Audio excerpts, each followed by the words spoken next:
السلام علیکم ورحمۃ اللہ وبرکاتہ۔ اعوذ باللہ من الشیطان الرجیم، بسم اللہ الرحمن الرحیم۔ حدیث نبوی صلی اللہ علیہ وآلہ وسلم، حضور اکرم صلی اللہ علیہ وآلہ وسلم فرماتے ہیں میری امت میں 30 جھوٹے ہوں گے جن میں ہر ایک نبی ہونے کا دعویٰ کرے گا، جبکہ میں خاتم النبیین ہوں، میرے بعد کوئی نبی نہیں۔ روایت ابو داؤد نمبر 4252۔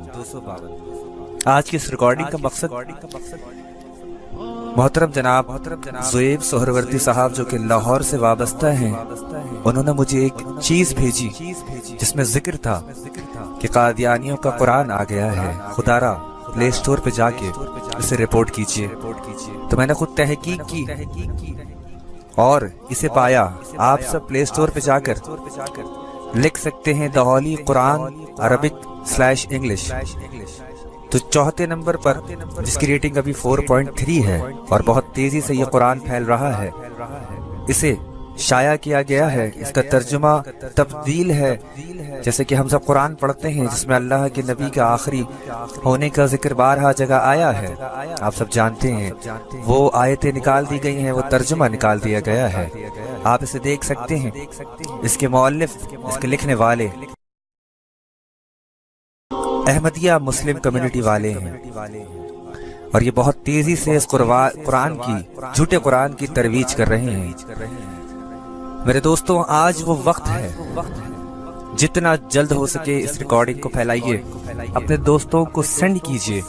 اللہ اس کے رسول کے واسطے، میں آپ کو اللہ اس کے رسول کا واسطہ دیتا ہوں، اس چیز کو روکیے۔ کم سے کم آپ اتنا تو کر سکتے ہیں، ایک دفعہ جا کر اسے رپورٹ کر سکتے ہیں، یہاں پر کمنٹ کر سکتے ہیں کہ مسلمانوں یہ ہمارا قرآن نہیں۔ آپ چاہے سنی ہیں، آپ بریلوی ہیں، آپ دیوبندی ہیں، آپ اہل حدیث ہیں، آپ سب جانتے ہیں قادیانی کون ہیں۔ یہ جھوٹی نبی ہونے کا دعویٰ کرتے ہیں، بے شک ان پر اللہ کی لعنت ہے۔ خدا را جتنی جلدی ہو سکے اس کام میں اپنا حصہ ڈالے۔ جناب زویب سہروردی صاحب، میں آپ کا بے حد شکر گزار ہوں۔ اللہ تعالیٰ آپ سب کا حامی و ناصر ہو کہ کل قیامت کے روز جب اللہ سوال کرے گا کہ تم نے دین کے لیے کیا کیا، ہو سکتا ہے آپ کی یہ نیکی کام آ جائے، آپ کھڑے ہو کے کہہ سکیں کہ یا اللہ، ہم نے آپ کے دین کے لیے، آپ کے حبیب کے لیے آواز اٹھائی تھی۔